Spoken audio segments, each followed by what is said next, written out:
Les amis, bonsoir les cryptopreneurs, c'est Christian et bien sûr Affranchi. J'espère que vous vous portez bien. Cet après-midi, je vais couvrir rapidement un sujet qui est, à mon avis, primordial, très important et un sujet que le plus souvent les investisseurs en crypto-monnaie, les investisseurs dans les bitcoins, dans les projets comme le bitcoin ignorent, c'est au niveau de la sauvegarde de vos crypto-monnaies. OK? Je vous ai déjà dit ici que quand vous protégez vos crypto-monnaies, il ne faut pas les laisser dans les échanges centralisés. Ça, c'est un risque parce que historiquement, plusieurs échanges vont en faillite et quand ces échanges vont en faillite, ces échanges disparaissent à vos crypto-monnaies. OK? Et aussi, faites attention aux transactions que vous voyez sur les échanges comme Binance et Ocru. Non, ces gens-là n'ont pas ces crypto-monnaies-là. OK? Ça n'existe pas. OK? Si vous voyez, par exemple, Binance vous dit que nous avons 1 million de crypto-monnaies au niveau des spots et des transactions. Ça n'existe pas. Ce sont des chiffres qui naviguent. Mais si vous voulez vraiment accéder à vos crypto-monnaies réelles, tout le monde, sur toutes ces personnes qui font des transactions sur ces échanges-là ont besoin de leur crypto-monnaie à l'instant, à cet instant-là. La majorité n'auront pas leur crypto-monnaie parce que c'est juste des nombres qui naviguent et il n'y a pas le underlying asset. Ça veut dire qu'il n'y a pas le produit même associé à ces transactions-là disponible. Donc, c'est pour ça qu'il est conseillé de ne jamais laisser vos actifs sur ces échanges centralisés. Ça, c'est l'une des choses. OK? La deuxième des choses, c'est que aussi, le conseil qu'on donne le plus souvent, c'est de conserver vos actifs en quelque sorte sur ce qu'on appelle des cold wallets. Vous avez Trésor, vous avez Ledger. OK? Il y a d'autres, mais c'est les deux les plus réputés. OK? Mais là aussi, il y a des risques parce que si vous conservez ces actifs-là, il peut y avoir d'autres situations. Par exemple, votre maison peut prendre feu, OK, comme ça se passe en ce moment avec les incendies qui se passent en ce moment en Californie. Vous avez vu les incendies, c'est pas souvent en Grèce et un peu partout en Europe, OK, et dans certains pays en Afrique. Et aussi, il y a des inondations, OK, il y a des fortes pluies, il y a des inondations. Vous avez vu ce qui s'est passé en Espagne il y a quelques mois. Maintenant, la question que vous devez vous poser, ne croyez pas que vous êtes protégé contre cette réalité, OK? La probabilité qu'il y ait un incendie chez vous existe. Ça, c'est un fait. Maintenant, s'il y a un incendie chez vous, est-ce que vos actifs sont protégés? Il y a certaines personnes, vous avez ces ledgers-là, ces actifs sont protégés dans les ledgers, sont protégés dans les trésors. Maintenant, où est-ce que vous gardez le seed phrase? Hein?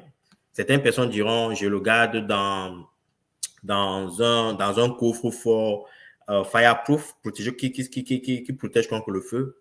Il y en a plusieurs. La majorité des fireproof protègent contre le feu. Certains diront que contre l'inondation, c'est la même chose. S'il pleut, j'ai ça dans le cru.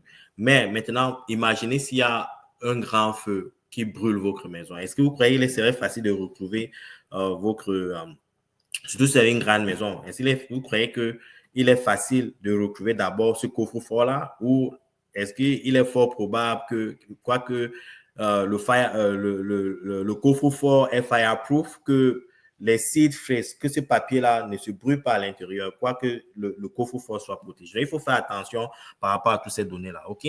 Pourquoi je le dis? Je vais partager rapidement cette note et en passant, je remercie aussi Pauline de l'avoir partagé dans notre groupe WhatsApp. Il y a eu beaucoup d'échanges et il y a eu des propositions de solutions. Et je me suis dit qu'il était important que j'en parle dans une vidéo pour pouvoir conscientiser, réveiller les gens par rapport à la réalité. OK?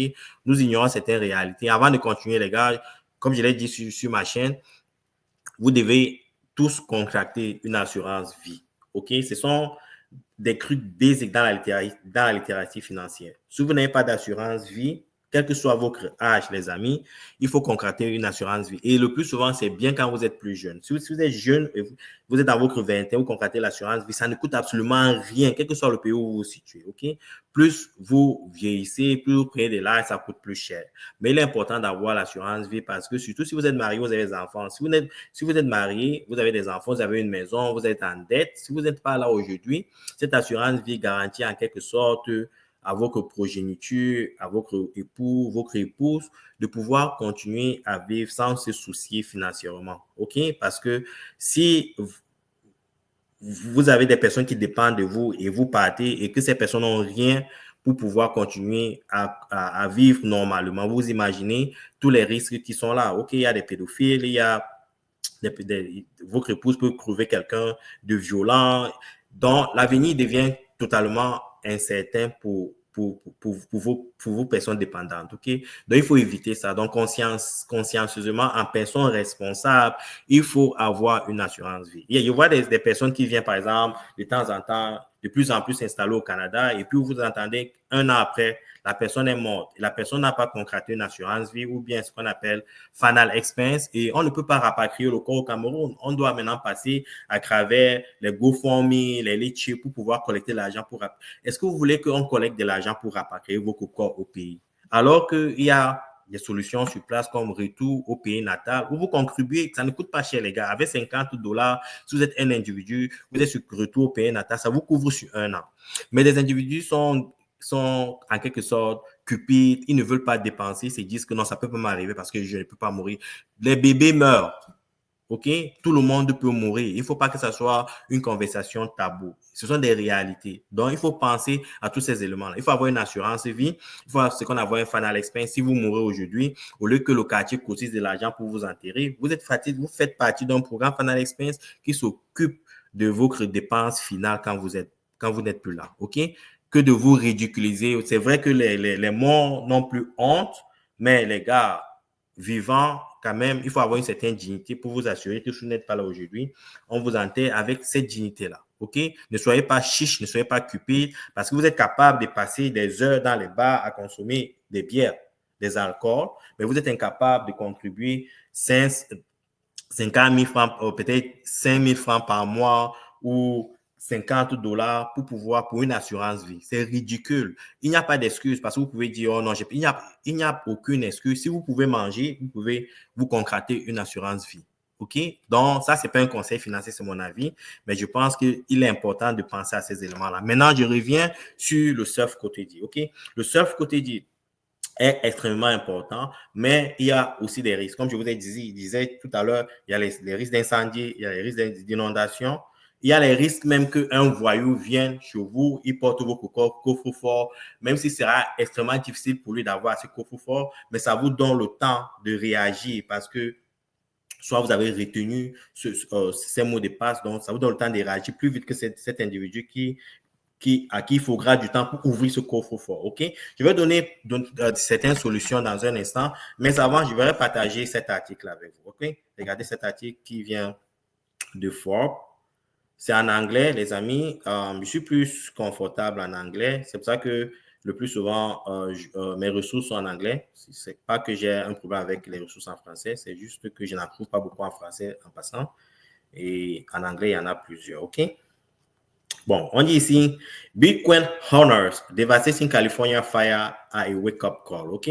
J'ai lu l'article, je vais juste vous dire, vous avez aux États-Unis, en ce moment, il y a presque 12 000 structures qui ont été détruites, OK, par les incendies. Il y a plus de 180 000 personnes qui ont été déplacées à cause de ces incendies-là. Il y a des quartiers tout entiers qui ne ressemblent plus absolument à rien parce que ces quartiers ont été brûlés, détruits par ces incendies-là, OK?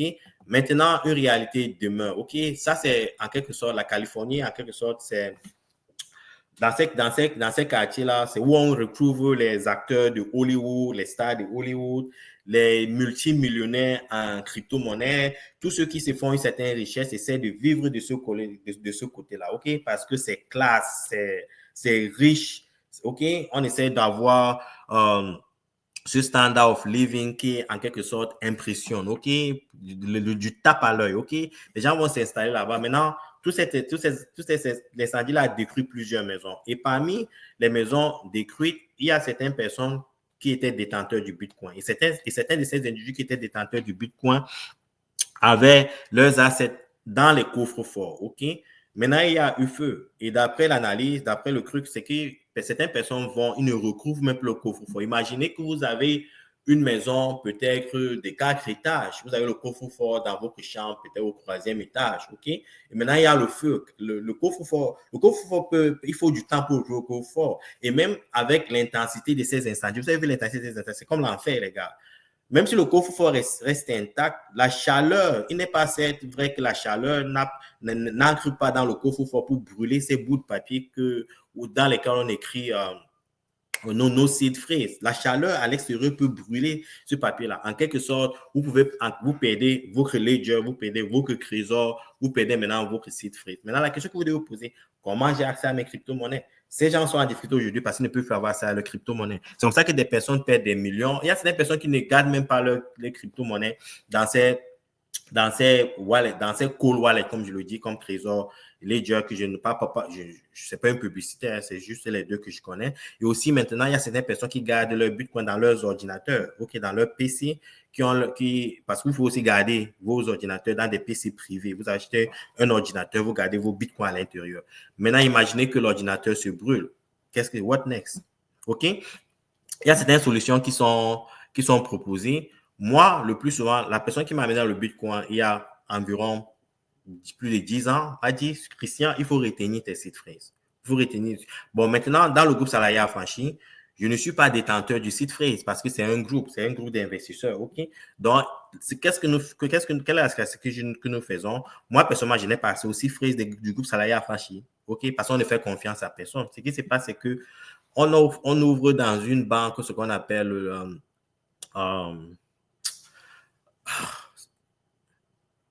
certificat de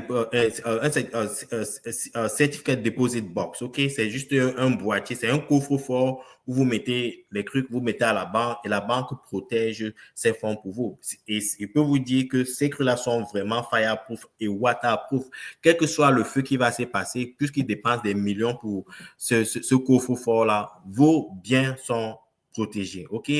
Si vous avez par exemple vu le film Fast and Furious, je ne sais pas c'est quoi, le 7 ou le 6, où ça c'est un peu ce genre de coffre-fort là, ok? Quand il y a vous avez vu quand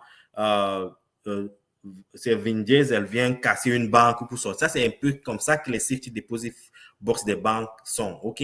Donc c'est extrêmement protégé contre le feu. C'est une des solutions, vous pouvez acheter un safety deposit box où vous gardez une copie de vos seed phrases dans ces safety deposit box là. Et vous pouvez garder une copie dans vos coffres-forts à la maison. Donc, s'il y a un feu à la maison, s'il y a un feu, il y a un incendie chez vous, ça brûle tout et que vous n'avez pas assez à ces trucs-là, vous pouvez aller à la banque chercher ça. Mais le risque, comme je vous ai dit que chaque solution a un risque, le risque, c'est que, par exemple, si vous ne payez pas vos taxes, vous ne payez pas vos impôts et le gouvernement vient après vous. Qu'est-ce que vous croyez que le gouvernement fait le plus souvent? Ils appellent souvent ça garnishment. Ils vont d'abord aller dans votre compte bancaire, bloquer tout, avoir accès à votre argent. Ils vont demander sur un safety deposit box, ils auront accès à ça. Ça, c'est le risque associé à ça. C'est pour ça que je vous invite ici à payer vos taxes. Je vous ai dit, j'ai créé une vidéo pour ça, allez chercher la vidéo et payez vos taxes, ok? Ne soyez pas greedy. Si vous faites de l'argent, payez vos taxes, ok? C'est tout ce que je peux vous dire. Ça, c'est pas un conseil financier. En tout cas, c'est un conseil financier, vous payez vos taxes, ok?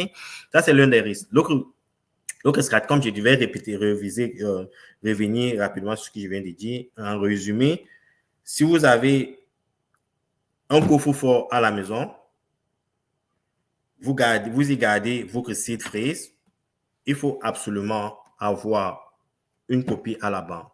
Il est préférable même d'avoir une copie à la banque que d'avoir une copie à la maison. Mais pour des besoins de sécurité, il faut avoir dans les deux, à la maison et à la banque, dans les deux endroits. Ok? Si par exemple le gouvernement va chercher, vous garnish et va à la banque prendre ce que vous avez gardé dans le safety deposit box, vous avez le temps d'aller chez vous et récupérer vos cryptos avant le gouvernement. Ce que je conseille, parce que je vous dis, il faut payer vos taxes. OK? Donc, ça, c'est l'une des solutions. Ce qu'il ne faut pas surtout faire, et je sais que la majorité de vous le faites, OK? C'est juste d'écrire votre site frais sur un bout de papier et le cacher quelque part sous le matelas ou bien au champ ou bien quelque part dans un lieu de la maison, la cuisine ou bien sous les oreilles quelque part. Il ne faut pas le faire, les gars. Ça, c'est amusant, mais je sais que vous le faites. Vous, ça, je suis sûr. La majorité des personnes qui me suivent ici le font. Il y a très peu de gens qui gardent leurs chiffres dans un coffre-fort. Je peux dire 99% de vous là, si on cherche bien où se trouvent les chiffres, c'est soit sous le lit, ok, sous les oreillers, à la cuisine, quelque part au salon. Vous vous dites que non, les gars, quand le feu prend là, que ce soit l'inondation et tout, ok, c'est ça, c'est zéro, vous perdez tout. Donc, il ne faut pas négliger vos investissements, ok? La deuxième solution que je voulais proposer, qui en quelque sorte une combinaison de solutions, c'est ce qu'on appelle ils appellent ça engrave. Il y a des plaques en quelque sorte métalliques sur lesquelles vous pouvez écrire vos seed phrases, quel que soit l'incendie, quel que soit l'inondation, c'est vraiment fireproof et waterproof. Quel que soit ce qui se passe, vous aurez toujours accès à ces mots-là. OK? Et la solution serait toujours la même. Pour ceux qui gardent sur les oreillers, c'est peut-être quelque chose comme ça qu'il vous faut. Même s'il y a feu, vous allez retrouver ça. Mais le problème, c'est que s'il y a feu chez vous, est-ce qu'il est facile de retrouver ces éléments-là? C'est difficile, les gars. OK? Surtout avec l'incendie et les cendres et tout, ça vous prendra extrêmement du temps pour le faire. Alors que si vous avez un safety deposit box quelque part ailleurs, vous pouvez le garder ça. Par contre, pour ceux qui ont plusieurs maisons, OK, il y a des individus qui ont plusieurs maisons, 3, 4, 5 maisons, 2 maisons, vous pouvez l'avoir dans 2 environnements différents pour vous protéger. OK, donc il faut penser à tous ces éléments-là. Pour ceux qui voulaient savoir à quoi ressemble, c'est un Grave Seed Plaque. Un instant, je vais retrouver ça. Amazon, ça ressemble à ceci, OK? C'est ça, dismiss. Oui, voici ça, c'est ça, OK? C'est en style, c'est ça. Vous écrivez vos mots de passe. Si c'est 12, si c'est 24, vous en avez besoin de 2. OK? Vous pouvez acheter plusieurs, comme je vous l'ai dit, et vous le mettez dans des environnements différents pour vous protéger. OK? Ne sous-estimez pas vos investissements, les gars, parce que vous pouvez avoir un peu d'argent, vous dites que c'est très peu d'argent. Souvenez-vous, le Ethereum s'est vendu à 45 cents, le Bitcoin s'est vendu à $1. Donc, dans un futur lointain, ça peut valoir beaucoup d'argent. Donc, il ne faut pas sous-estimer vos investissements, surtout quand c'est les crypto-monnaies. OK? Donc, ça, c'est l'une des solutions. Et la troisième solution, celle que j'adore beaucoup, c'est mémoriser. OK? Ça coûte pas cher. C'est 12 mots ou 24 mots. Et si vous avez des problèmes de mémoire, ça devient un problème parce que vous pouvez attraper l'Alzheimer, Parkinson, vous oubliez totalement ces mots-là. Ou bien, pour quelques ans que ce soit, vous pouvez être dans un accident et puis votre famille n'a plus accès à ça. Donc, c'est pour ça qu'il faut en quelque sorte des solutions multiples. Ça veut dire que vous l'écrivez quelque part, par exemple sur un bout de papier, vous le mettez dans une banque, dans le safety deposit box, vous le mettez dans un coffre chez vous et vous retenez ces 24 mots-là, les gars. C'est pas difficile de retenir 24 mots. OK? Si vous restez là pendant 1 heure de temps, vous répétez les 24 mots. Papa, papa, papa, maman, maman, papa, maman, papa.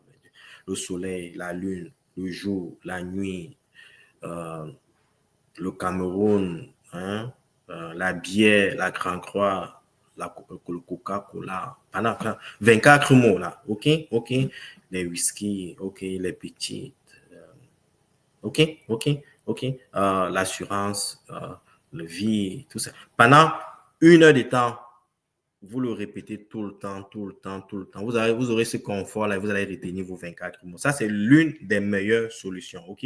Retenir ces mots-là. Aussi, l'écrire quelque part, le garder dans un coffre-fort qui est fireproof et waterproof et ouvrir un truc safety deposit box. Dans les commentaires, certaines personnes disaient, oh, il faut le donner, on peut donner à des membres de famille confiantes et autres. Non, ne le faites pas. Ne donnez pas à votre mère, ne donnez pas à votre père, ne donnez pas à votre frère. Par contre, donnez à votre conjoint. OK? Si vous êtes marié avec quelqu'un, ça veut dire qu'il y a une certaine confiance. Comme je vous le dis, les amis, il faut absolument que votre conjoint sache si vous investissez dans les crypto-monnaies. Et il faut absolument que si vous n'êtes pas là aujourd'hui, votre conjoint puisse avoir accès à ces biens-là. Il ne faut pas garder ces informations pour vous seul. Et si quelque chose vous arrive, vous avez beaucoup d'argent quelque part et les personnes dépendantes de vous souffrent parce que vous n'avez pas partagé cette information avec votre conjointe. Si vous avez une conjointe avec qui vous ne pouvez pas partager certaines informations, vous avez trouvé la mauvaise conjointe.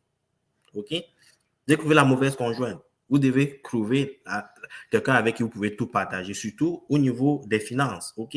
Donc, si vous avez des seed phrases, il faut que votre épouse sache que si vous n'êtes pas là aujourd'hui, même si votre épouse n'a pas le seed phrase, votre époux n'a pas le seed phrase, il faut au moins que votre épouse sache où aller trouver ces informations-là. Et le plus souvent, c'est dans ce qu'on appelle les testaments. OK? Aussi, un autre conseil financier que je vous offre, il faut avoir votre testament, votre will, votre dernière volonté. Et à travers ces informations-là, votre époux pourrait découvrir que non, vous avez une assurance vie, que vous aviez peut-être des crypto-monnaies et que voici les seed phrases. OK? Donc, il faut absolument trouver une stratégie pour pouvoir communiquer ces informations si vous n'êtes pas là aujourd'hui. OK? Et maintenant, pour revenir sur le topic et en conclusion, Et c'est à vous de trouver la meilleure solution qui marche pour vous. Ce que je dirais, retenir les seed phrases. Il n'est pas difficile de retenir ces seed phrases-là. Et peut-être le répéter tous les mois pour vous assurer, vérifier que vous n'avez pas oublié. Si vous le faites, les gars, sur une période de 2 mois, ça va rester là. Mais juste vous assurer, parce que si vous ratez, OK, l'ordre des nombres, OK, l'ordre de ces mots-là, OK, ça change absolument tout. Mais ce qui est important de savoir, c'est que si vous l'avez écrit quelque part, qui est dans un coffre, dans une banque, vous pouvez aller vérifier sur ces chevaux. C'est au pire des cas. Et je ne pense pas que tous ces risques-là peuvent être agressés d'un seul coup. OK? Si vous l'avez là, vous l'oubliez, vous pouvez aller dans vos cocos, vous faire à la maison, vous vérifiez. Si votre maison a brûlé, vous pouvez aller à la banque. Et si vous pouvez à la banque vérifier. OK? Donc, ce sont des éléments de sécurité. Et le risque, comme je vous ai dit, quelqu'un peut vous arrêter en route, on peut vous agresser, on peut venir chez vous, on vous met un pistolet à la tête, on vous dit, donne-nous le seed phrase et on a accès à vos crypto-monnaies. Donc, tout comporte un risque, mais au niveau de l'incendie et au niveau des catastrophes naturelles, je pense que c'est ça la solution. Mais maintenant, s'il faut couvrir d'autres risques, ça devient une autre vidéo, OK? Ce que vous voulez partager avec vous, les amis, il ne faut pas ignorer ces éléments de risque-là, OK? Je vous souhaite une bonne soirée. Si vous avez des questions, vous savez comment me joindre. Ciao.